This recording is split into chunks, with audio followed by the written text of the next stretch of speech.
Welcome to Blue Collar Mystics, the under-the-hood approach to the depths of human consciousness. So many mysteries, so little time, so many big words. That's why we aim to take the mystical and make it practical, usable in your everyday life. And we want to hear from you. We want to hear your story. What happened when you started asking yourself the real questions? Like, who am I? What is this? Is it a hologram? Is this some kind of weird cosmic joke? Hey, these are the questions that we are trying to get to the bottom of as we explore the final rabbit hole together here as Blue Collar Mystics.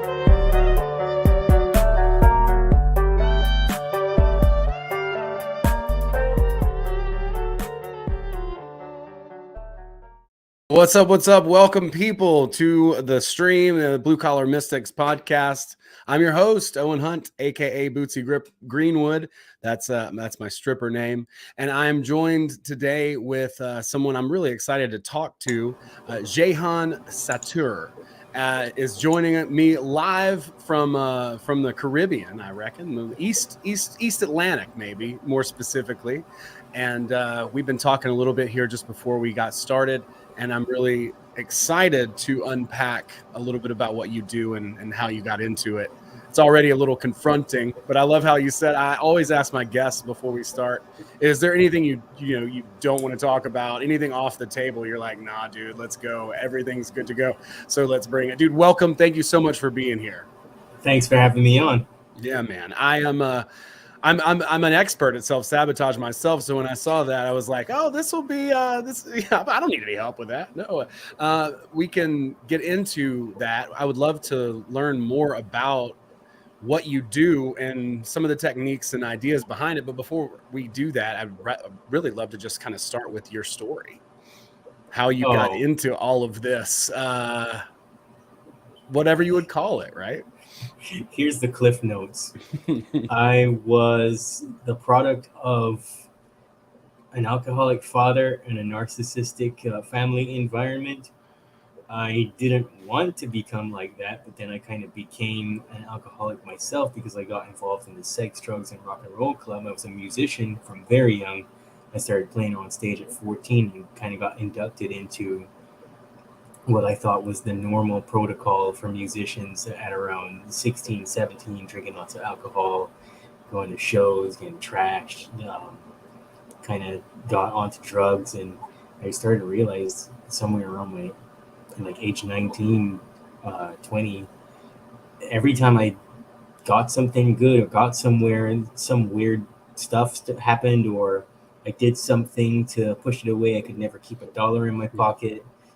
Keep a relationship, all these different things. And I realized eventually that it had to be me after trying to end it all like 3 different times. And it was like only in the 3rd time I heard myself say, Jesus Christ, you can't even kill yourself, right? What is wrong with you? and as dark as that moment was, I actually heard those words leave my mouth out loud, and I was like, shit, it's me, isn't it? So thank God I'm still here.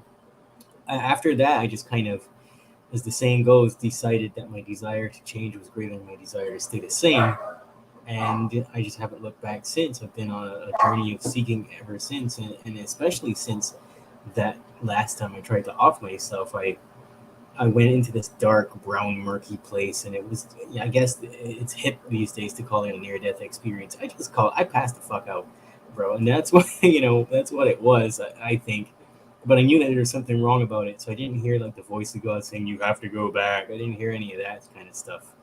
It was kind of like, I knew that something wasn't right. And I had to go back and make things right for myself. And so I did that. And here I am.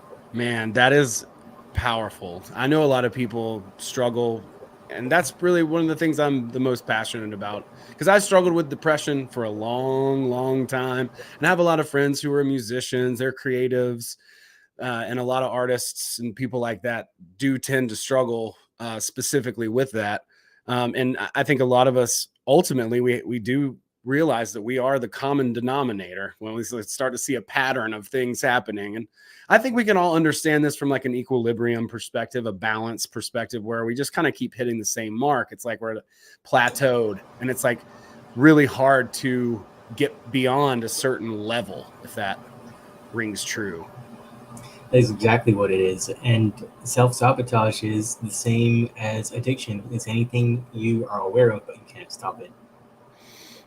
So let's talk about it, because how does it kind of, because here's the thing. I try to see my own blind spots, which is very difficult to do, maybe even impossible. I don't know, not or close, but not, I don't think anything's impossible, but difficult.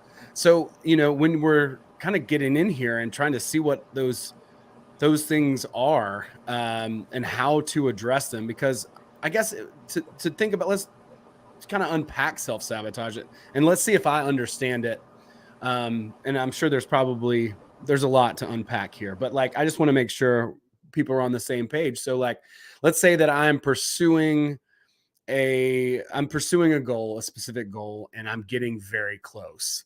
And then all of a sudden I maybe speak out of turn at a dinner function to someone who I didn't even know was let's say, daughter of the person that is going to give me like a big promotion or something. I don't know. I may be going around about here, but my point is really, more than anything else, is that it's really hard to see this. It's really hard to even see the correlation too, in how you can be in your own way and trip yourself up and not even see that happening. Like, that's the really tricky part, is being able to kind of like wrap my head around ways that I could be self-sabotaging.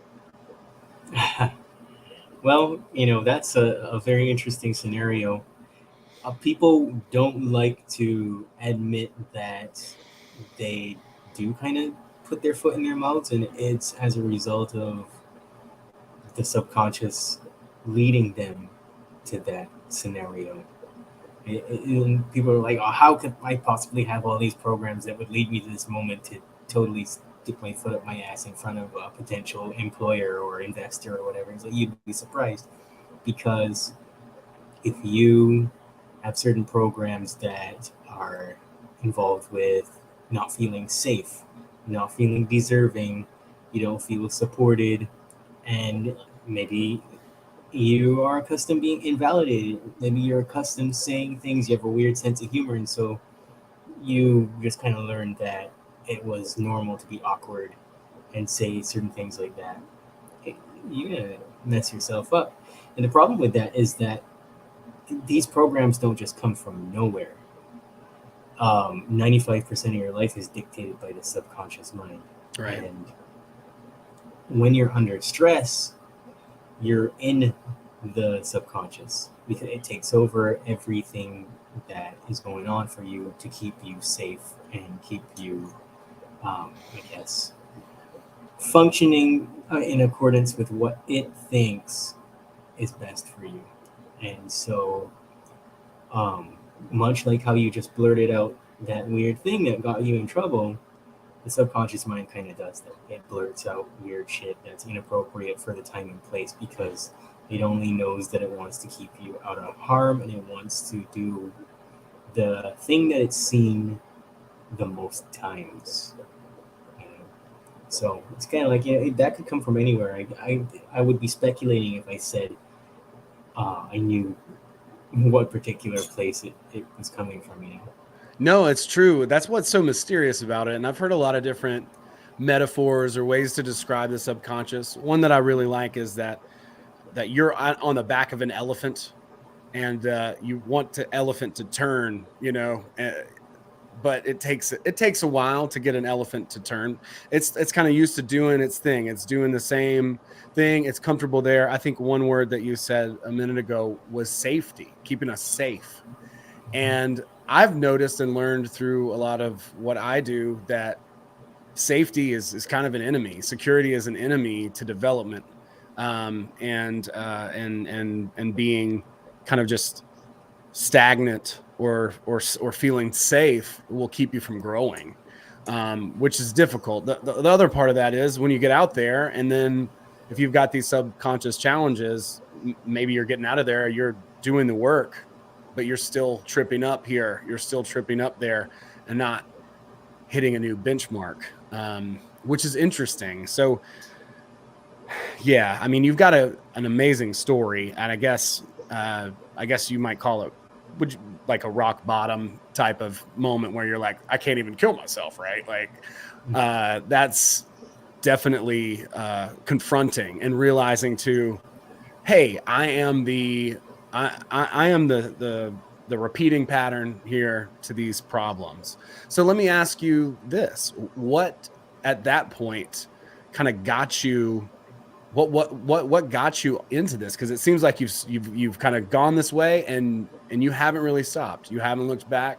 You've continued to forge ahead and grow. And I think that's really empowering. And I'd love to know, as far as like starting to dig down into this rabbit hole and understanding the subconscious a little bit better, and figuring out how to put programs in, what did you start looking into specifically to kind of get some answers and some insight into the subconscious, and specifically into self-sabotage? You know, you're going to love this part. You helped me. You helped me somewhere along the way, because Reality Transurfing was one of the books that I picked up, and I remember loving it so much that I went online and I typed it up, and it's like, there you were reading Reality Transurfing. So surprise, motherfucker. I mean, I'll take it. I'm glad, dude. When I read that book, it was so impactful to me that I was like, people got to hear this shit. And so that was my only real motivation, right. That I didn't know what would come of it, but I was like, they seemed cool about it, right? Like they weren't tripping yet. So I was like, I'm going to put this out. People are saying it's cool, dude. I'm so glad that book was helpful, because to me it was super impactful. I need to read it again. I try to read it every year, and I didn't yet this year, but like 3 or 4 years into my journey is when I picked that up. So the very first thing that happened to me was books just started showing up.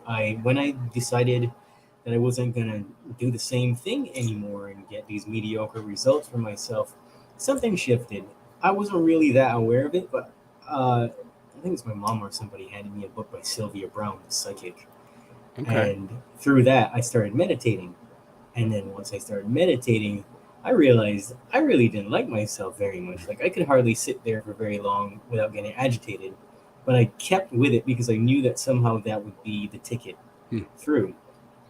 And I just started to develop my self-awareness through determination to not go backwards. It was pure willpower and determination. Then again, more books showed up.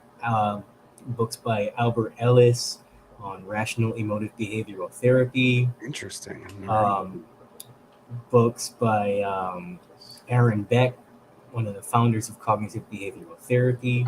A book called Prisoners of Hate is what changed my life significantly. Books by M. Scott Peck, The Road Less Traveled, People of the Lie, things like that. So I got onto this path, and I used to be pretty fat, actually, because I just let everything go, and I wasn't aware that had happened. And then one day this lady contacted me online, and she's like, "Oh, I love your music and stuff, and is there anything I can do to help you?" And I was like, "Yeah, get me the fuck out of here." And she was like, "Well, I can't do that, but give me your address, I'll send you some stuff." And she turned out to be a personal trainer and owned a gym in Miami or something like that. And she's like, "Look, I just want to help you." And her roommate at the time was a IFBB pro bodybuilder that just had like a room that was full of nothing but supplements and stuff that they'll never use. Whoa. It's all sponsored stuff, and they got together and sent me a massive box of shit and workout plans and everything, and it really helped me out. She didn't have to do any of that stuff. So she also sent me a DVD in that box, and it was Wayne Dyer, Change Your Thoughts, Change Your Life. And all that kind of stuff unlocked new layers for me, and I just kept on meditating, and I eventually ended up traveling to Nashville to be a part of the music scene and stuff. And that was when I got into mainstream spirituality and stuff like that. But it didn't really sit well with me. I knew there were things that were missing from the equation. For sure. And in my travels, I just kept reading and looking for, like, you go on those shady webinars and stuff trying to get information. And eventually I was at a gig one night and this really tall guy taps me on the shoulder and he's like, he probably saw me bossing everybody around basically. And he's like, but I noticed you have a tremendous affinity for leadership. Have you ever heard of coaching? And I was like, no, what's that? And I was like, hang on one second. I turned over to the sound guy to tell him something. I turned back to the guy. He was gone. And I looked for him everywhere. I couldn't find him anywhere. And I thought that was just so freaking bizarre that I actually went home immediately. And I was like, what is coaching? And, a bunch of people doing push-ups came up on Google. And then it was Tony Robbins. And I was like, hey, I've heard of that guy. And so that's how I got involved in coaching. And I did some work with Mary Morrissey. You probably heard of her. Figured out that was a scam. Figured out that traditional life coaching was a scam. And it was kind of very cultish. And I just wasn't okay with that. But I wanted to know more because the thing they tell you when you're taking your life coach training is that the subconscious mind is 95%. And everybody's seen the Iceberg Model by now, I would hope, because it's everywhere on the internet. So I got very curious about that. And through meditation, actually, I started releasing all the blockages to my own awareness bit by bit and kind of learning my own internal environment, so to speak. As I started peeling back those layers, I was able to self-realize, and I spent more and more time in meditation. I went through a phase where you could hardly talk to me. All I was doing was upstairs in my room meditating for hours on end because I was very curious. I got obsessed with it. And that was when it really hit home for me. And so through meditation, I started to receive what the New Agers call downloads about these things, Insights, yeah. Yeah, it's more like reclaiming aspects of yourself that you forgot. Right. Once you become initiated into that realm, it's hard to turn it off unless you really don't want to grow, Yeah, absolutely. No, man, that's great. Yeah, so you mentioned the Iceberg Model. That's and I know it is prolific on the internet, but you got the tip of the iceberg is a common phrase, and then beneath that is tons and tons more. That's what's happening in our subconscious. I think what a lot of the esoteric work may be trying to get us to do is to understand our subconscious more consciously, maybe a little bit of that. I know for sure, like transurfing, it's about alignment, right? Like aligning up the heart and the mind. But I would love not giving away your energy too. Oh yeah, absolutely. Keeping your energy. Yeah, and Gurdjieff talks a lot about that too. I've been looking into some of that stuff. It's awesome.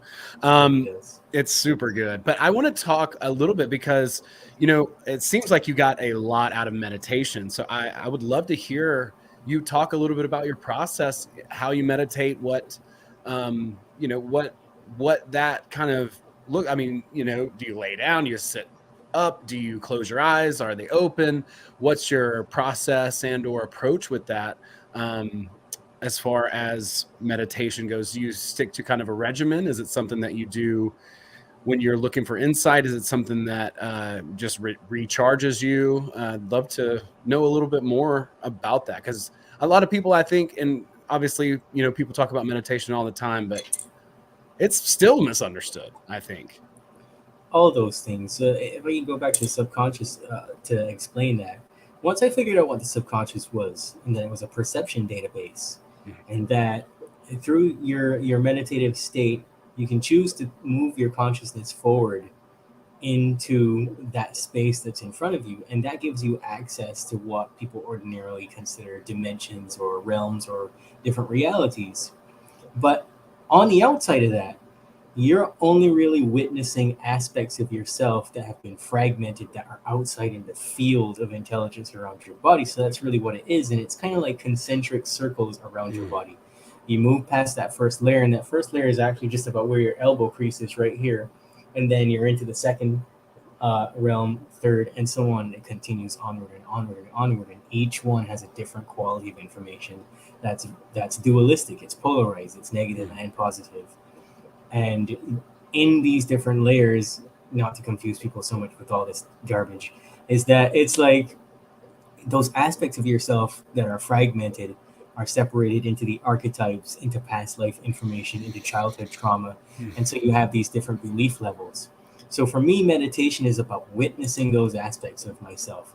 The core belief level, which is the stuff that we're taught from childhood and we accept from the world around us.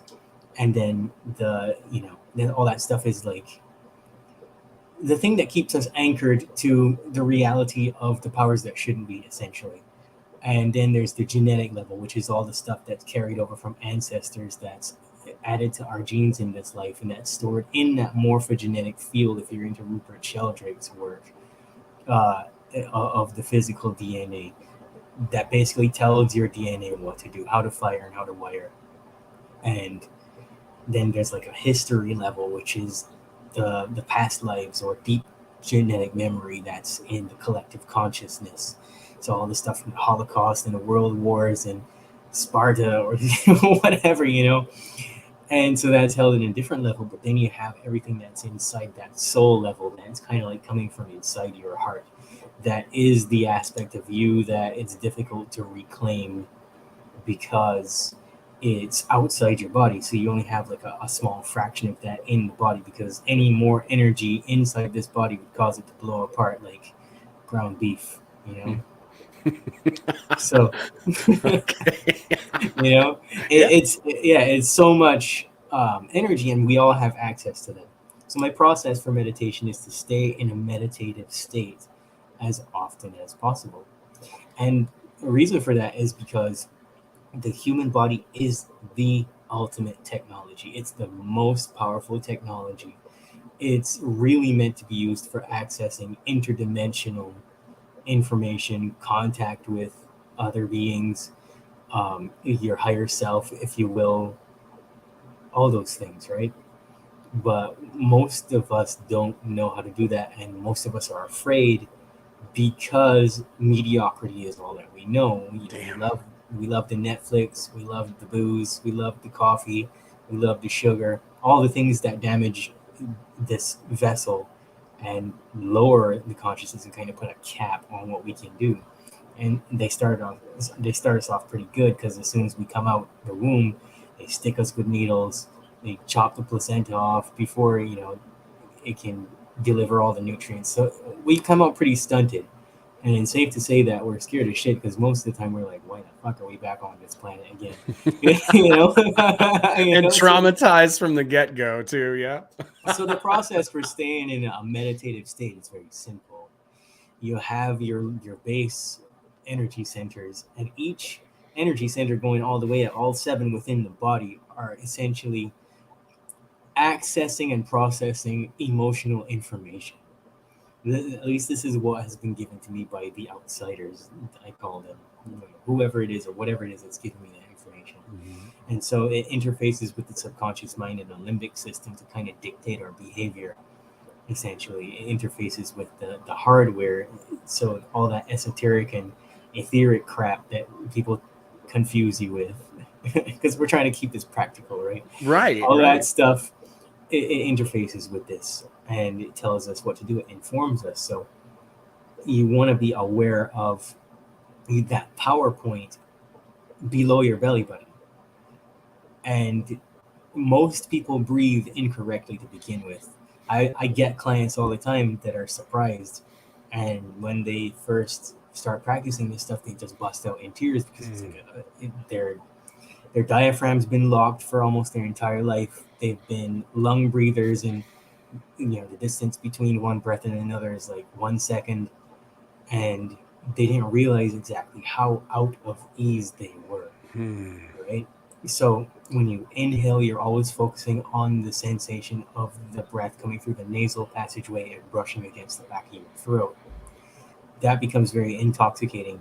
You extend the exhale for as long as you possibly can, because you want to have that vagus nerve touch a fair amount of disease is caused by poor vagal tone, including things like depression and anxiety. The limbic system can't regulate, you can't down regulate unless that stomach comes in on the exhale. So I'll meditate maybe 10 minutes in the morning, and that's enough for me because I can get there really quickly. But the aim is to try to get like my clients and stuff to practice doing that all day long. Breathe correctly and constantly be in this state of coming back home to yourself, to the present moment, to your true spiritual self, because that informs your level of consciousness. And what happens is, it's like I love to say, it's an annoying secretary, the subconscious mind. It's asking you all the time, is it okay to keep this, in the form of auditory or visual responses, or if you're a very kinesthetic person, you might start feeling tense and stuff like that. And it's your job to say, no, I don't need that, even if it's good, because you want to clear out repetitive patterns of behavior so that you can access newer concepts that are linked to these chakra systems that are processing the emotional input from the field, and kind of dictating how you fire and rewire your neurons and stuff when you choose new things. So most people will do just about the same thing for anything up to a lifetime on autopilot and not know, because they're in a hypnotic state. So when people hear me say that, they're like, well, what is hypnosis? And my question to them right back is, what is not hypnosis? Right? You're in hypnosis all day long for at least 7 hours a day, because the subconscious mind needs you to go into alpha to process all that information. 66 trillion cells of the average person's body, it's communicating 10 trillion bits of information. Or, sorry, 66 trillion bits of information, right? The conscious mind's only doing 140 bits. So I love to say conscious mind is just there to stop you from bumping into shit. Really. It doesn't actually do anything, Right. So the ultimate goal of any spiritual path, or any path of development, doesn't have to be spiritual. You don't want to call it that. Awareness, personal growth, maturity, strength of character, whatever you want to describe your pathway of growth as, it's all about making what's in the subconscious conscious, so you can accept or reject, right? Otherwise, you end up in a lot of trouble. You end up in that meeting or that party, and you tell off your future investor by accident. Right. Yeah. I don't know. That was such a weird scenario to come up with. I mean, there's a ton probably that we could pull from, and a lot of them will have alcohol involved, Exactly. that's a common thing, or some sort of intoxicant or something like that. And I mean, it is what it is. I think a lot of us have been really primed, again, from a very, very young age to lean into substance abuse and use in order to avoid, block out, cope, what have you. It's the I'm not good enough thing. I'm not safe if I express my authentic personality, if I express my soul's wisdom, my voice, the true essence of who I am. It'll offend a lot of people. So we try to find ways to make ourselves small subconsciously. And the television doesn't help, because it shuts off our prefrontal cortex and its direct input into the rest of the brain. So we can either accept or reject information consciously. It's going in completely, and it's garbage in, garbage out. Doesn't matter. And so you have to be careful with that. I usually tell people, just throw away your TV, throw it out the window. You don't really need it, and because that's what screens do. Any screen, people spend most of their time like this all day, and that's doing the same thing. And later on, what happens is the subconscious, because it's a database, like I said, a perception database, it gets programmed with all this unhelpful information, which it draws from unknown to you, and you start doing things. But because you don't even know your own personality, you can't catch it when it comes up, right? So a lot of us have personalities that don't belong to us, right? That's really well said. Yeah, it's intense too. Like you start about like opening up Pandora's box a little bit too, because there's so much that is just embedded into our psyche culturally, socially, and like you're saying too, genetically coming down the pipe, and so we get to wake up into all of that. And I love the way that you're distinguishing lucidity and hypnosis. Because I lived in a like I had insights into things. I wasn't completely an NPC, I wouldn't think, but I was close, I guess. Something was there. There was a shell that eventually popped at a certain point, like when I was 30. A lot of things happened at that same time, like a big heartbreak and a bunch of other crazy things were happening, but something popped as far as like my awareness, my ability to perceive beyond what I had previously before that. And it was pretty rough. It was pretty dark in that time. But I guess kind of what you're talking about is that consciousness, noticing some of the things that are in the subconscious. And like you're saying, you're kind of accepting, rejecting, you're getting into that sort of meta programmer. Snake Jones says life begins at 30.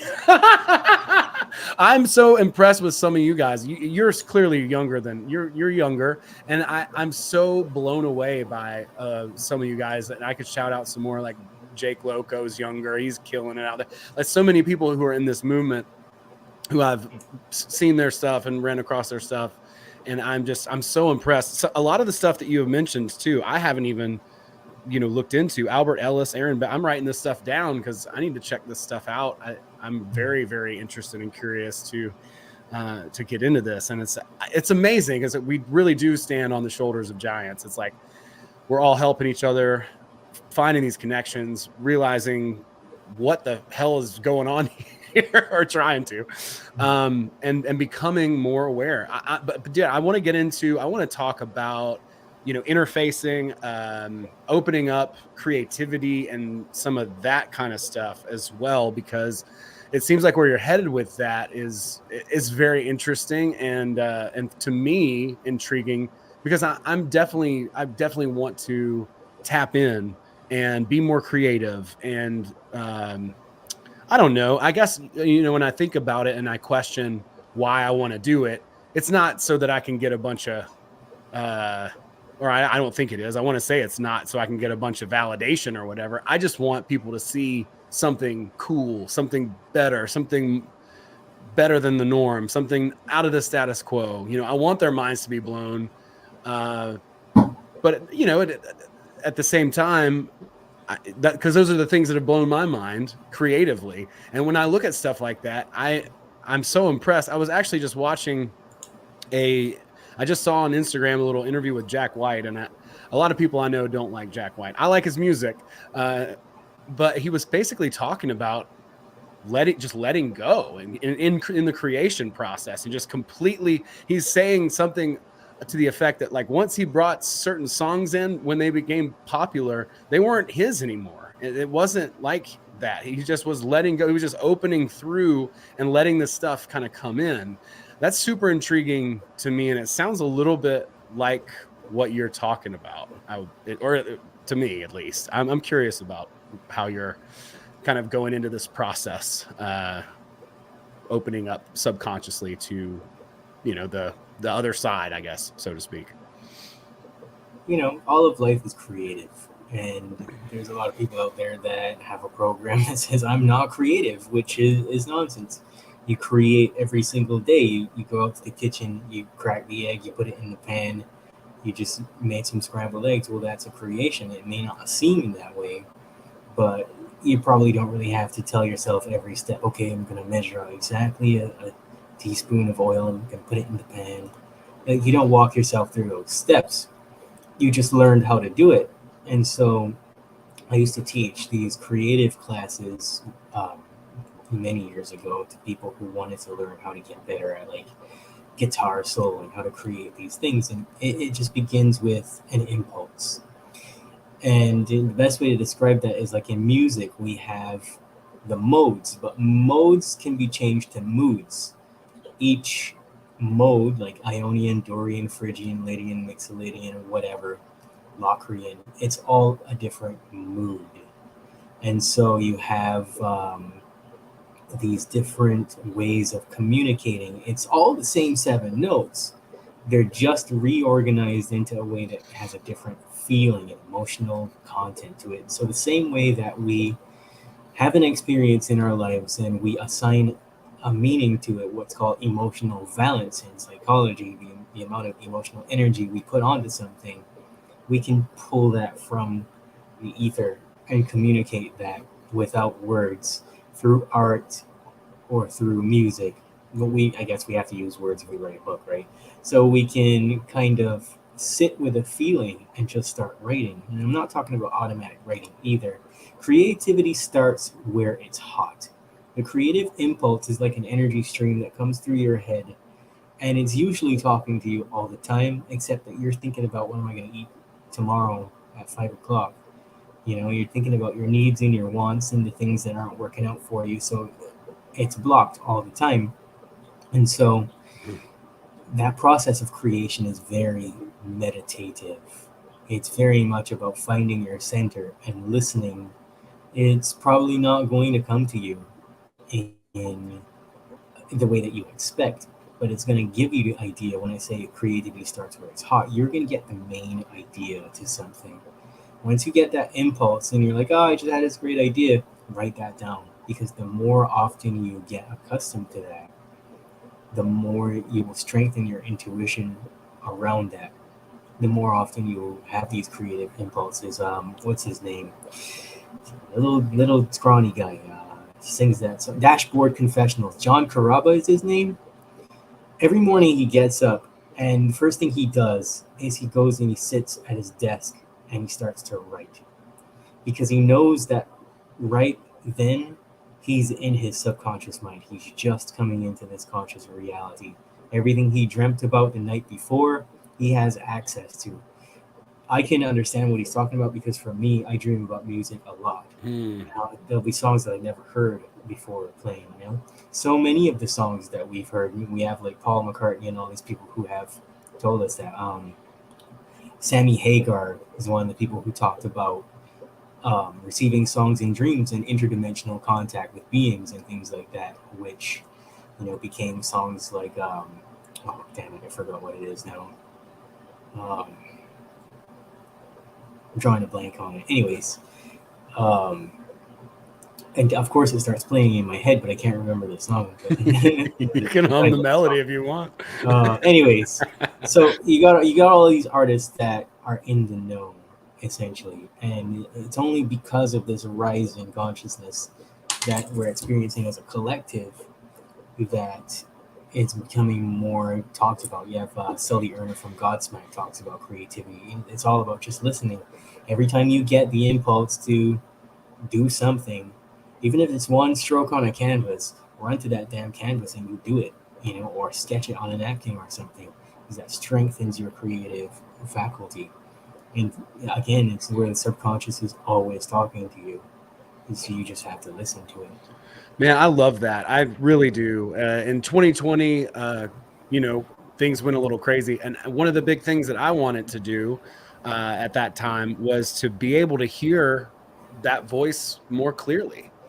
And one of the things that I did was I sought out I guess I wasn't really necessarily seeking her out, but a friend of mine told me about some experiences he had with a shaman friend of his. And so I started doing some remote work with that. And I know for sure that what you say about that impulse and developing it to be true, I know that's true because I've experienced it. And I also know that it's true about getting up in the morning and immediately writing.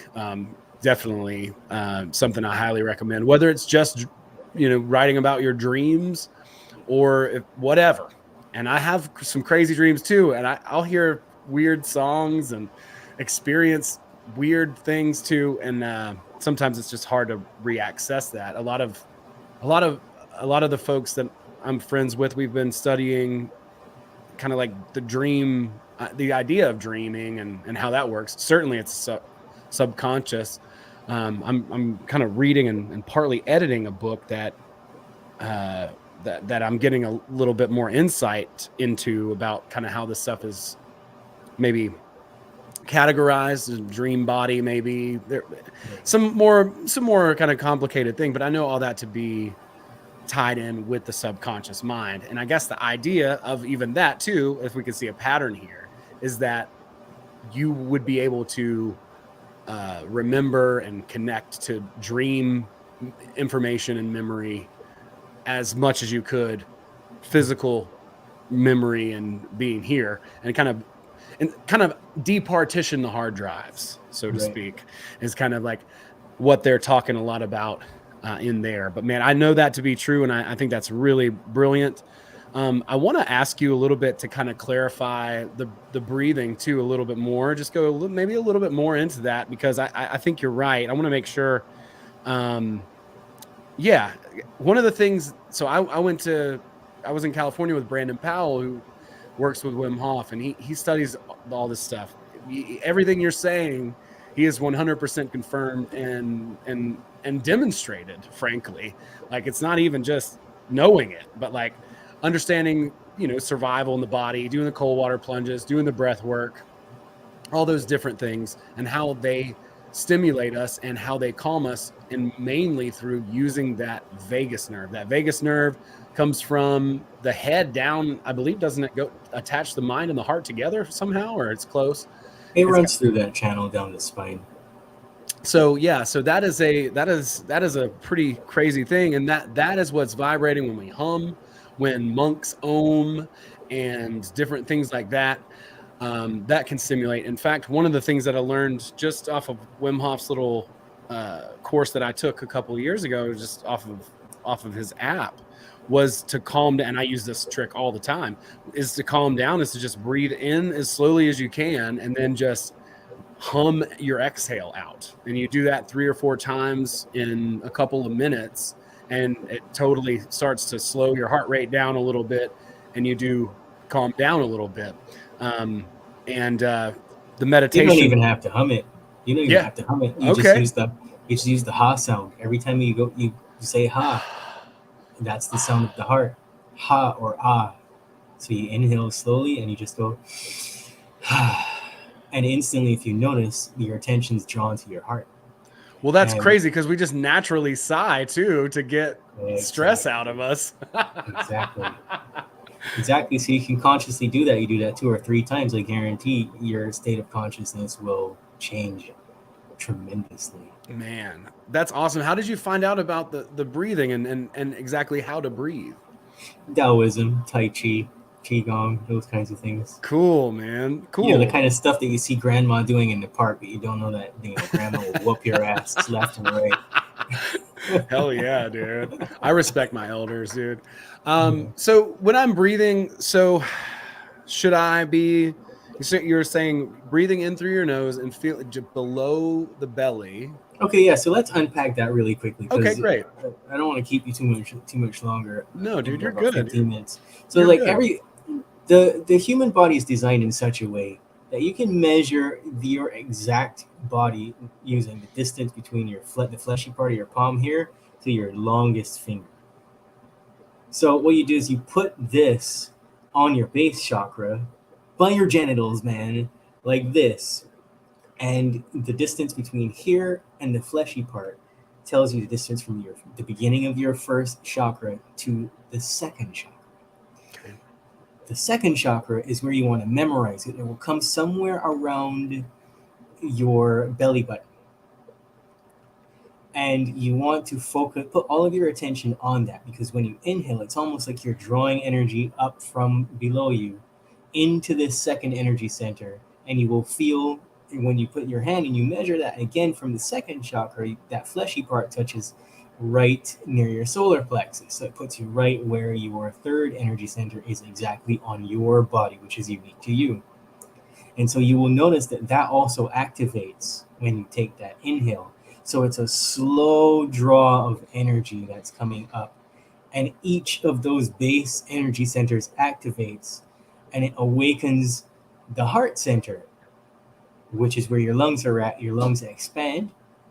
You continue breathing until you feel tension right here when your lungs have reached max capacity. And what is that activating? It's activating your throat, right? Through that process, when you exhale, you feel the activation of this energy center here when you receive that clarity, right? So you're really just using all of this information that's in your body. It's like a draw of energy up. So it's like sipping of a straw through your nostril. The slower you can get that inhale, the more oxygen you actually take in to your lungs. Because what's happening is that the lungs are not the primary organ for breathing, it's the diaphragm. The diaphragm pushes up and the lungs expand like this as a consequence of the diaphragm pushing up. And then you go back down, the diaphragm goes down like this, and it relaxes again. And you're back into that base energy center, right? So I tell people just learn those 3 energy centers and learn to feel them when you're breathing. You want to inhale and focus on that sensation. Always be your first focal point while being aware of the second energy center as your stomach comes out when you inhale. Then when you exhale, you should come in and touch. And you'll feel a release every single time. It's something you have to learn to program yourself with, because babies naturally breathe that way. But the first time something happens when you're a kid, or those goddamn mirror neurons, where we start to mimic the people around us who have unhealthy breathing patterns, subconsciously, we start breathing incorrectly. Damn. Yeah, dude, that makes so much sense. Even in like the ice tub, you know, like Brandon would be coaching me and he's like, breathe really slow, you know, when you're in there. And that makes sense, because what's happened to us, I guess, from what I hear you saying, and this makes a fuck ton of sense, is that we come out and we have some crazy thing, traumatic thing happen, and it just shocks us and puts us into this state. And now our breath, instead of being slow and natural and deep and actually into our belly and then out through the diaphragm, we're just shallow breathing. And our heart rate's probably super out of crazy as well. That's probably not helpful as a result of that. It's crazy how much different something so simple, so obvious and right here as breathing, and how powerful something like that can be. It just blows my mind. Absolutely. And then when you begin to direct or focus your consciousness, I try to avoid saying raise your consciousness, because if you look at the Hawkins scale, you realize that it's a fluctuating scale of consciousness based on your emotional state. You don't raise your consciousness up to enlightenment and then, you know, you're just walking around like this all day long and you're so fucking enlightened that you're shit rainbows. It doesn't happen that way. Right. It's every day you're fluctuating between these levels of consciousness dictated by your emotions about something. So this is where the CBT model comes in. A plus B equals C. A is the activating event or the trigger. I try to avoid using a trigger because it's too woke for me. I just like to call it event.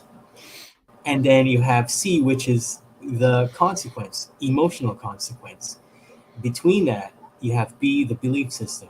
So you have an emotional consequence as a result of what you believe about the event that you experienced, except that we're always drawing information from a past happening, right? And that's just where all the problems come in. So when you start breathing in this way, something really magical happens. I'm sure people that have heard me that are tuning in to hear me on this interview are going to be like, oh, he's going to say it again. Anyways, be a broken record. When you slow your breathing down and you are mastering your breath, you're mastering this vessel. This body that we have is a vehicle for the expression of consciousness. Consciousness replicates information that it pulls from the field of intelligence, or we view it or we hear it. The auditory cortex and the visual cortex are the two most sensitive parts of this faculty that we have, that is the brain. And it's like a recording device.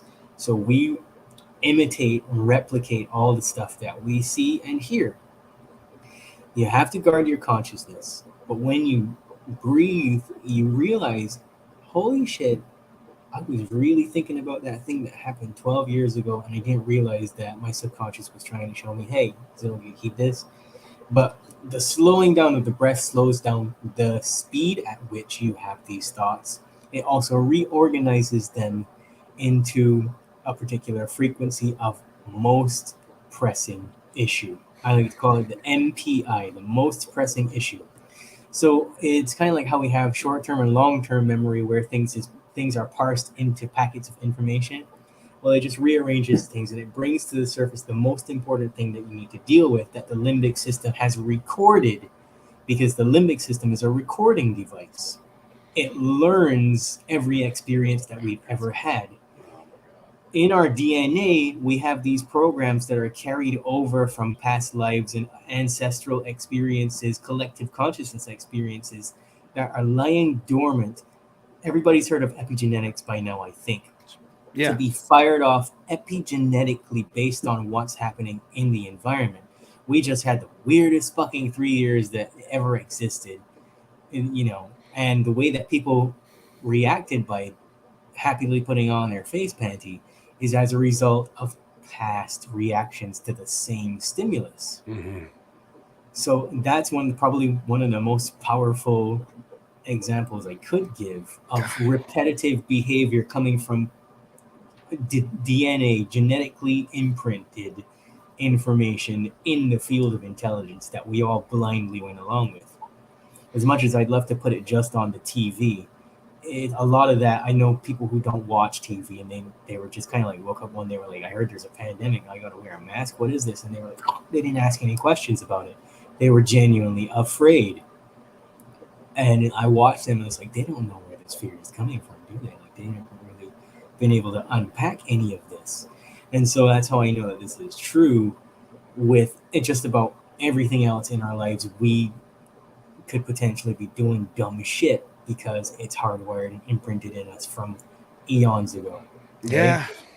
So when you slow down your breathing, and it gives you the opportunity to deal with the most pressing issue that your brain is trying to show you. When you take that out, you delete that, you can say stuff. I'm just going to give it all away for free here. You can say commands to yourself like, I no longer accept this as a part of my subconscious programming. And you say it a couple of times, and you will notice that every time you bring it up, it's lesser and lesser in, I guess, emotional balance. The energy of it isn't as strong until it goes away. You will yawn, you will have a little tear that comes out. If it comes out your left eye, it's from the past. If it's from the right eye, it's something more recent. Oh, shit. Right? So there's other things that happen. The reason for that is when you recall a memory, you're really recalling what's called the ISE, the initial sensitizing event. The very first instance that something happened that the limbic system recorded. And what happens with people is that they're over-caffeinated, they're way sugared up, they're eating a bunch of GMO wheat and corn and soy, and we all have, well, not we all, most of us have been exposed to dangerous injections. And so if we haven't detoxed heavy metals and other things that are coming through, scented candles and Chanel No. 5 and all the shit that's out there that's agitating the limbic system, we're constantly bombarded by stress and we don't even know why. It's like the people who have panic attacks and they're like, you don't understand what it feels like. Of course I don't understand what it feels like, because I'm not in your body and I don't know what you're reacting to on a subconscious level. I don't know what your limbic system's having a freak out about. So we've been systematically conditioned to live in an environment that's toxic for us. And the limbic system, the majority of the day, is going, oh God, oh God, oh God, oh God. And nobody comes. Basically, we just freak out. Because that's kind of what that sounds like. Yeah, it's like, not to make too much lightness of it because it's a serious thing. It's being reflected back. We're putting it out there and it's coming right back at us. Exactly. And we are just having difficulty regulating that because for people, the average person, panicked is their normal. Stressed out is their normal. We tend not to know how good we can feel. And so I had to learn that one myself through the years. I didn't know how good I could feel. And as I meditated and things like that, I had to remove meat from my diet. I had to remove coffee from my diet. I had to remove sugar from my diet. And it would come to me during meditation. I would be like, what is this? Some kind of a torture? All the good stuff has to go? And it's because we are systematically conditioned to put more things into this body, like I said before, that throw us out of our highest level, right? So it's a struggle out there. It's a a war against consciousness, that we are all fighting collectively on an individual level through our choices. And there's every attempt out there to strip us of that power of choice. Yeah, man, that is, thanks for taking me to church. I needed it, brother. Like, that is spot. I love how you're saying the limbic system is a recording device. That makes so much sense. It's a huge insight right there, because it's that program that we keep going back to over and over and over again. And for a lot of us, as we've seen with your example, like, everyone else was scared, so that means I have to be scared. And that's the recording, right? Like, where we've all come in through school. Oh, the teacher's mad, I have to be frightened. Whatever that is, we all are just picking up on it.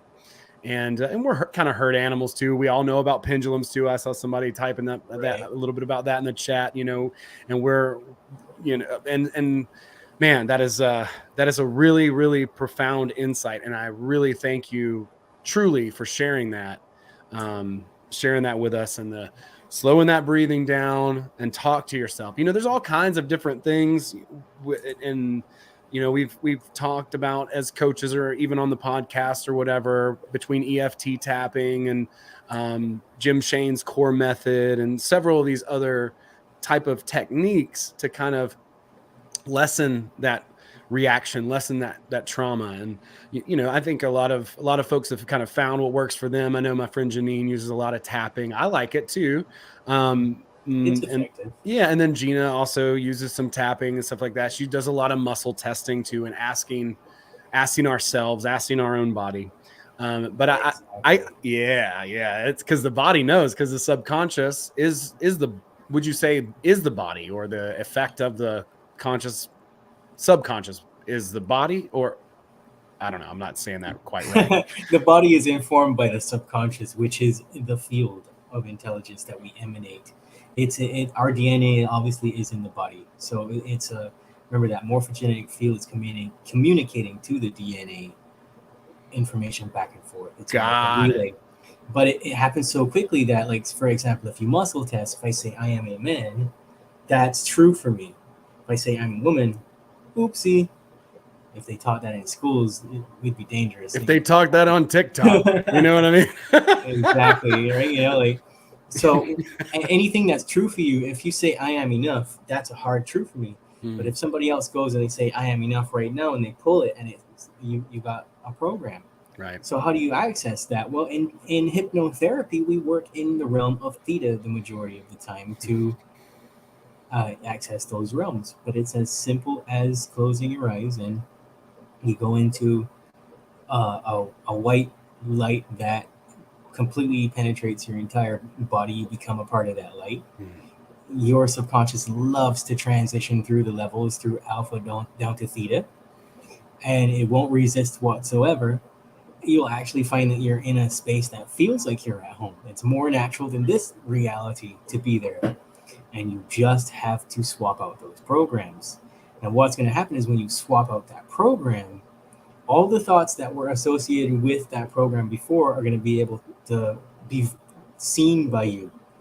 So it's going to start coming up one by one. I used to think this thing in this situation.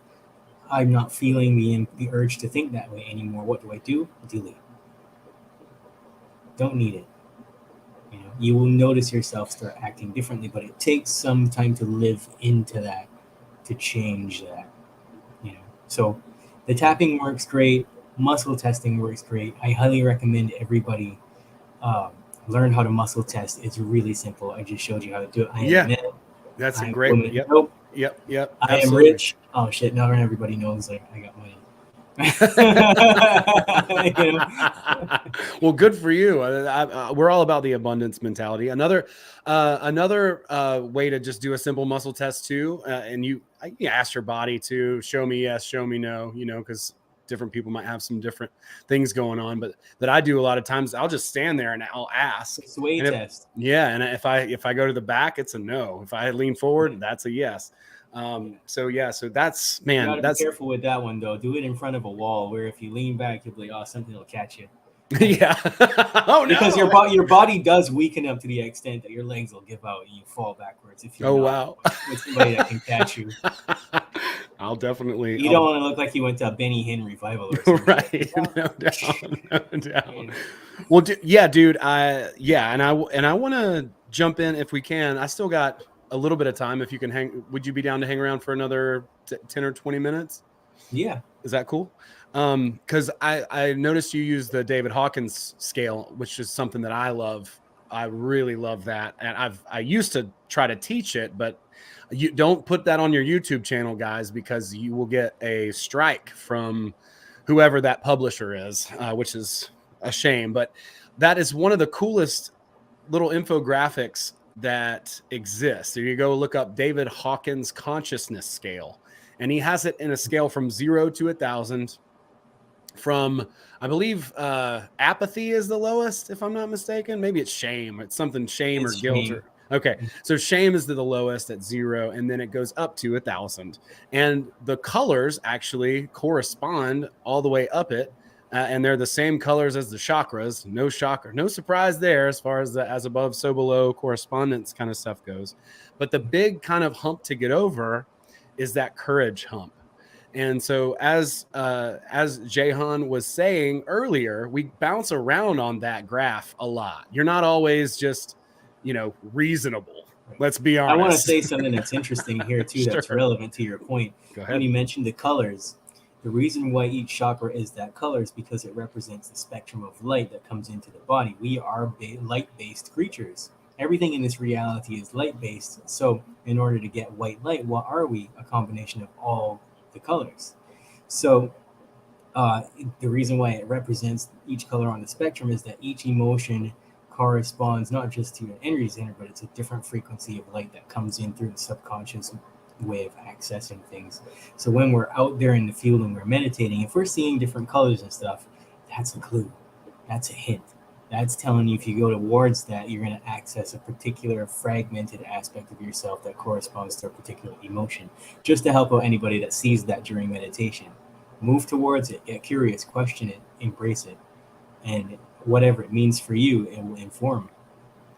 Yeah, I think it goes as well in the dreamscape too. That can show you some things that you're kind of looking in and into. And so for me, every day it looks like getting over that courage hump, and it's like, I've been on this path for a while, I've developed some habits. I certainly need to develop other ones. And sometimes we sometimes we're not completely balanced in what we work on and stuff like that.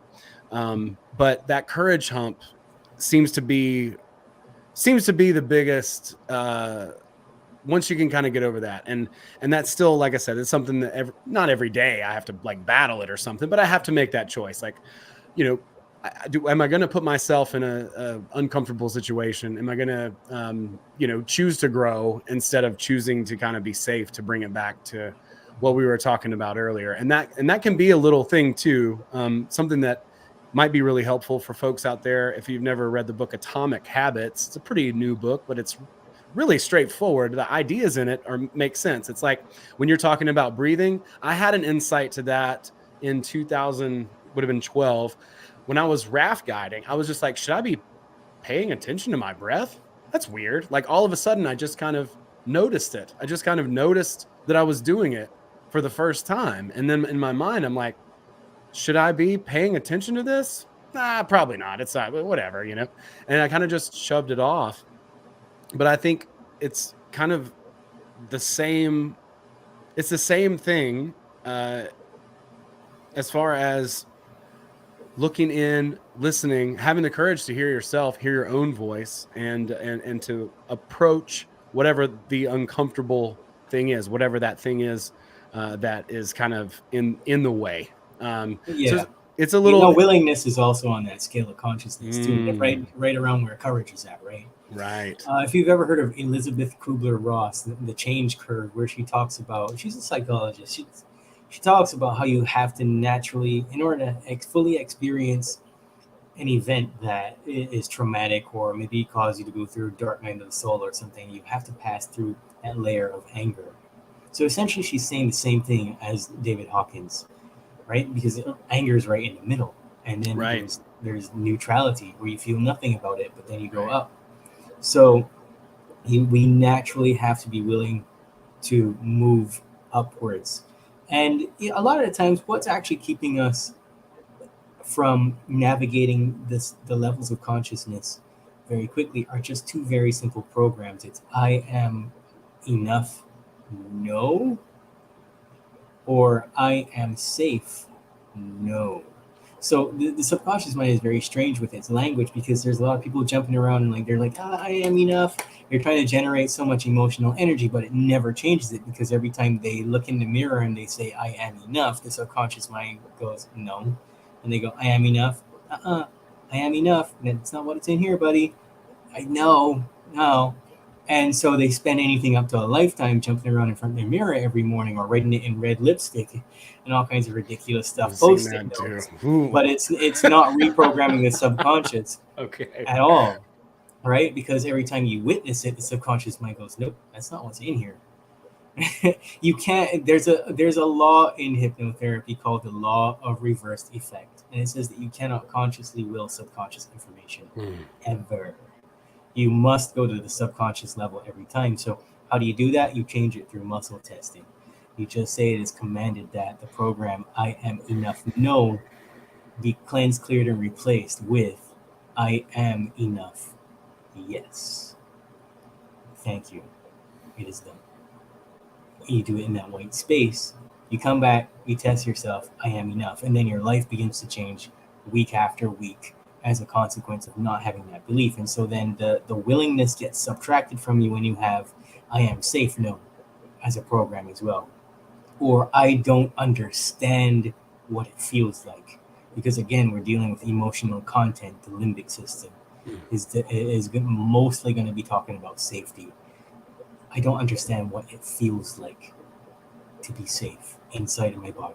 I don't understand what it feels like to be loved and supported by the creator of all that is. Because ultimately, we're always, whether you're atheist or not, you don't want to believe it, sorry, you're interfacing with the creative source. There's just a little bit more on that. There's is it How God Changes the Brain by Andrew Newberg from he used to be at Pennsylvania College for Science in the Mind or something like that. And he did an entire study and said that atheists have smaller brains, and they're actually more likely to have issues with the brain, or get really ill, or become mentally ill because of this disbelief. They're suppressing the higher aspect of themselves, and so they're cutting themselves off from the healing source, the creator of all that is. So it's been scientifically validated that we need a belief in a higher power in order to be whole. And what's the definition of healed? Whole. To be whole. Right? Man, that's good. Yeah, I love that.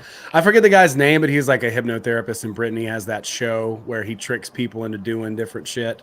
And it's awesome. He's funny. And he tricked this one lady into believing in God, basically. That was his whole thing, because he's a big atheist. But by the end of it, and I think they did show her brain too, but by the end of it, she was like, I don't care that you tricked me. I'm happier, I'm better, and I feel good. So Thank you. Like, what difference? It's not Darren. It's not Darren Brown, but I know it is Darren Brown. Yeah, is it Darren Brown? It was. Yeah, there's an episode where he does that, and he brings this woman into church, and he makes these experiences happen in her daily life. Like, I mean, some of the stuff he's done is it's a lot. I mean, but it really, really 100% illustrates what we're talking about, because there's the one where he tricks that one kid into thinking that it's the end of the world, and he's like hearing these little faint clips on the radio. That's all just going into his subconscious mind, and he's, these text messages, these news bulletins, they're on in the background, but buddy, he's absorbing that stuff. It's going in there. So yeah, it's amazing, and I 100% believe that there's something that happens too when we open up ourselves to have that kind of faith in the universe, God, whatever you want to call it, right? Like that we become so much more powerful. And maybe it's what is it called? When you take a fake pill, what is the effect? The placebo effect. It could be that, but who cares, right? It's like the lady's like, I don't care, bro. You tricked me into, but I feel good now. I'm happy. And so the capacity for really good emotions too is another brilliant thing that you bring up. And my intuition, I'm suspecting that you maybe have some insight into the idea of energy, like bringing up Vadim and that. And in that book, the second half of it really kind of goes into the idea of energy. It doesn't really talk too much directly about that up until like the middle into the end of the book. But I think 100% that is a lot to do with what that book is about. And Vadim's into some crazy shit. I mean, he's like a juice fasting, channeling, sex magic practitioner or something. I don't even know what he's doing. He's doing some crazy stuff, but he's into like fruitarianism and all kinds of stuff. I would love to hear your take on energy and how you kind of see that, because I'm willing to bet that you have some pretty cool take on it. How I kind of see energy, you got to be more specific about well, yeah, not but how energy, how what we are doing, how the breath, how the subconscious, how all of these things amount to energy, energetic potential, energetic output, and basically keeping and harnessing our energy as a result of just giving it away. How does that help our subconscious mind? How does that help our subconscious process and or creative process? What exactly is that energy providing for us that allows us to do better? The energy that we have is dictated by our level of breathing, because breathing is directly correlated to safety within the body again. So when the subconscious is as relaxed as you can get it, when the limbic system is as relaxed as you can get it, then you don't have to worry about this body being so contracted. The subconscious is communicating to the cells information back and forth. The cells hear everything that we say, and they're basically, like inside of the nucleus of the cell. I don't want to make that sign because it'll say he's a Mason. I almost did that. Oh, anyway, no. Oh, no. He's a demon. He's a demon conjurer. So in the cell, there's like the nucleus, which is like the hard drive. So one cell essentially carries all the information that's in your subconscious mind or being communicated to and from your subconscious to these cells at all times. And whenever that is in there, it replicates and it makes up the whole body. So energy is just an expression of information, essentially. It doesn't have to be seen, because again, as I explained, everything is transmitted through these frequencies of light, these colors that we can't see them, but they are assembling and organizing into a structure, right? So what else can I say about energy and that kind of thing? I mean, there's probably so much I could say about that, Well, yeah, it's fascinating because it's not really something that's on most people's radar. But I guess like energy as well, sorry to cut you off, is like if you just focus on your hand and you notice that you're paying attention to the palm of your hand, are you just feeling that you have a hand? Or are you feeling a tingling sensation that's starting to spread up to the tips of your fingers because your awareness is now on your hand? What is that? That's life force. That's vital energy, right? So energy could be described in so many different ways, and you could become aware of energy in so many different ways. But honestly, it's as simple as that. Once you become aware of it in that way, and you can make, I guess, because the body needs everything to be so third dimensional and something you can touch. You want to know what energy is, you just focus on a body part and you put all your attention on it, and you notice that energy goes to that part, right? And that's what we call intention in the woo-woo land, right? Yeah, man. I love it, dude. I think that's great. Yeah. Well, people just talk and say you do such a great job of making this stuff usable, accessible. It's I love it. So you hear some woo-woo person like, your prana's off, you just don't have enough chi, and that's your problem. You need to come see me, or whatever. And it's like, yeah, I mean, I get it, but like how we, and the word see is definitely one weird one. I'll have Derek from Mystical Wares on, and he's like, I can see energy. He like looks over here and he sees stuff. But he's like, but it's more than you. There's so many other senses, right? Like we're all perceiving. And he's like, I like that word better, perceiving. And so the way that you just described the energy on your hand, perfect way of like that's of perceiving. And this, so, you know, just the idea to sort of, I'm still laughing. I'm still laughing at your prana's off. I can hear that right now. Your prana's off. Oh no! All you gotta do is just take a half a gram of deer penis and some licorice. Sure, exactly. Jesus Christ. Yeah. It's wild out there, you know. It can be confusing, you know, and people. And back to that limbic system recording device, what are we taught to do? Shut up and listen. Are you in a group of people? You know, just be quiet and do as everybody else does. That's the training, that's the recording that we kind of have innately within us just from school and that whole sort of thing. So even just breaking out of that and asking the question, well, why do I have to wear a mask? You know, or whatever that is, right? And then that's hard. That's courage, though. That's that thing, and getting up into those higher and higher levels of awareness. So, yeah, I'm looking at it actually now. I'll put it in the chat, that map of consciousness. I would show it here, but I don't want to get in trouble again. But yeah, it's like the book is Power versus Force. Yeah, by David Hawkins. And Letting Go is a great book by him too. I know if he was around, he would not care if we wanted to share his scale of consciousness. You know, that's such a silly thing. But yeah, it's courage. And it's like you said, you know, that anger, and it looks like pride is up there just before courage, kind of getting over into the hump and into that green or heart space, which also is I think a big telltale sign as well. Another one of those correspondences, kind of getting in up into those higher numbers of how he has these sort of things laid out. I'm with you on the expand our consciousness sort of thing too. You got to expand your consciousness and get your prana high, you know, and you know, there's legitimacy to all these things, but ultimately, what is it that we're trying to do? Understand ourselves, be better, do things that help us and other people, you know, grow, and hopefully, you know, add a little bit of flavor to the world. Maybe add something creative, something that inspires or provokes somebody in a cool way.